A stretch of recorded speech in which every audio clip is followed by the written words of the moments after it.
Hey guys, Xbox here, check it out, we are back with just another kind of new champ, Neraxis, kind of in-depth review, gonna look over his skills, his ultimate weapon, kind of what he's gonna be useful for.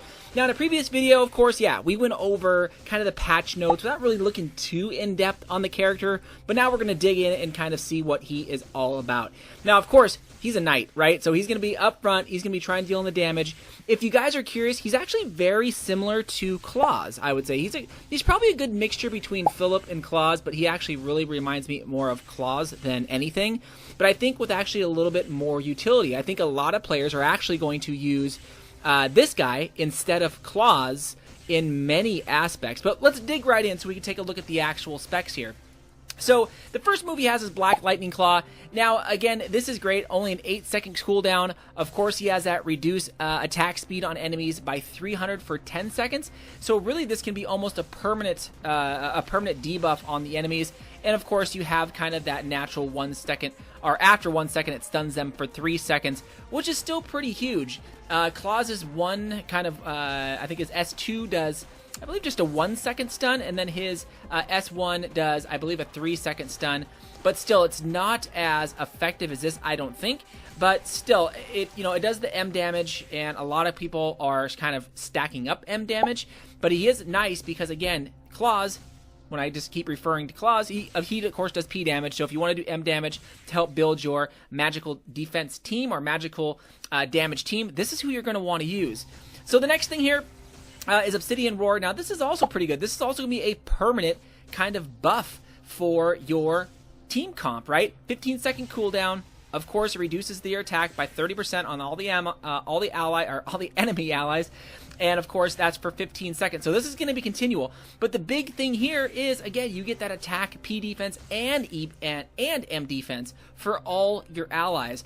And I'm going to pull up Claus's one here, which is okay, right? It just does the P defense, and sure, that's great. You get a little bit of critical resistance, but to be honest, I'd rather have that increase in attack, P defense, and M defense, because you're just a little more covered across the board. You're not really just focusing on that P defense. Now, of course, the main one here, Breath of Destruction, which again it's a very good skill, but not as useful as the second one here, Obsidian Roar. But this one, yeah, so you guys can see the animation. Kinda cool. Kind of shoots that out. The key thing here is it hits 6 times, and it has the ability to stun for 1 second on each hit. So really, if you hit 6 times, okay, cool, you're stunned for 6 seconds. But let's face it, you're probably only going to hit maybe half the time. So you're going to get maybe a 2 or 3 second stun out of this. But the big one here also, it reduces the M defense by 20%. So again, boosting your magical damage team. That's why this guy is going to be huge. And now his passive, I'll pop it up here, is the Black Dragon Hide. This also is just a huge buff for your team, right? You're going to get P defense, M defense, and of course he takes reduced damage. He takes reduced damage by 15%. So that is huge. Again, he's going to be super tanky depending on how he's built, but overall I think it's going to be super nice because, again, he's going to be able to take some serious damage, especially with his passive.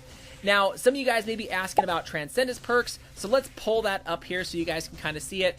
Now, what would I choose when it comes to Transcendence Perks? So for me, it all kind of depends. If you're going to play this as kind of a damage dealer / utility, then I'm going to go, as you can see, kind of 1-1-3-4-2, and it's a good mixture between being able to deal some damage as well as giving the utility, because again, the 2 items that you really care about is the Black Dragon Hide Darkness, and I'll pull that up here, because when his HP falls below 50%, skill effects are increased by 50%, and that is big. Now, of course, the Obsidian Roar Light, which is also good, it increases the mana cost by 1, which, okay, that's not too bad, but attack and defense boost are boosted by 100%. Yeah, you heard me right. 100%. That is friggin' ridiculous.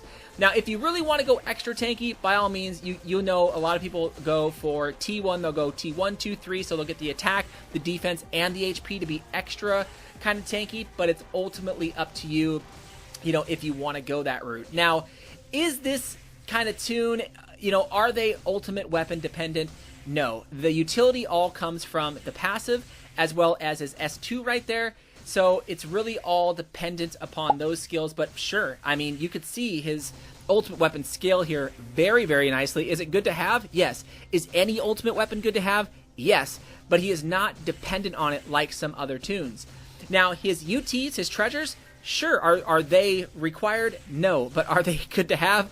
Definitely yes. And there's two of them. There's going to be Memories of the Blue God Dragon and, of course, Rage Vortex. Now, Rage Vortex is okay. I'm going to go with the Memories UT over it. Of course, the defense boost is just huge. You guys can see how they scale on the screen.